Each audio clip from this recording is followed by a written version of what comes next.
भागवतले के भन्दैछ भने म काल हुँ, म समय हुँ। सबै थोक सकिएर जान्छ तर समय सकिँदैन। समय निरन्तर बसिरहन्छ, निरन्तर रहिरहन्छ। समयले प्रत्येक कुराको हिसाब राख्छ, प्रत्येक कुराको लेखाजोखा राख्छ।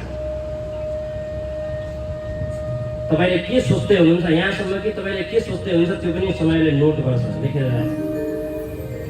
अनि त्यो सोचेको पनि समय आएपछि त्यसको पनि प्रभाव पर्छ। मैले आज राम्रो सोच्दैछु, पोजिटिभ सोच्दैछु, मेरो भोलिको भविष्य उज्जवल छ है, मैले सङ्घर्ष गर्नुपर्छ, मैले मेहनत गर्नुपर्छ, म मेरो लक्ष्यसम्म पुग्न सक्छु भनेपछि आफै समयले तपाईँलाई दोहोऱ्याउँदै दोहोऱ्याउँदै त्यो लक्ष्यसम्म पुर्याइदिन्छ। तपाईँले आजै हिम्मत हार्नुभयो, म केही पनि गर्न सक्दिनँ, मबाट केही पनि हुँदैन, यत्रो गरेँ, गर्दा गर्दै यो पनि भएन, त्यो पनि भएन, अब केही पनि हुँदैन भन्नुभयो भने केही पनि हुँदैन हुँदैन हुँदैन बनाउँदा बनाउँदै अर्कै बाटोतिर लिएर जान्छ। एउटा हुन्छ निसा, एउटा हुन्छ नसा। नसा र निसामा एउटा इकारको मात्रै फरक हुन्छ।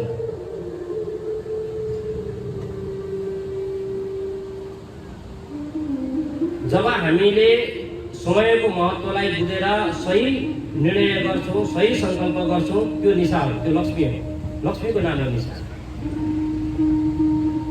ताम पद्मिनी इम शरणमहम प्रपद्ये, वेदमा लक्ष्मीलाई इकारको रूपमा वर्णन गरिएको छ। ताम पद्मिनीम इम, इम भनेको इकार, ताम भनेको हे देवी, पद्मिनीम त्यो तपाईँ पद्मिनी हो र इम लक्ष्मी तपाईँ इम पनि हो। इकार लक्ष्मीको स्वरूप हो। निसा भनेको लक्ष्मी हो र नसा भनेको नराम्रो चिज हो जसले तपाईँ हामी सबैलाई हानि गर्छ, गलत चिज हो। मैले यो कुरा भन्दै थिएँ, समयले प्रत्येक कुराको ख्याल गरेको हुन्छ। समय कहिल्यै नाश हुँदैन, समय रहिरहन्छ।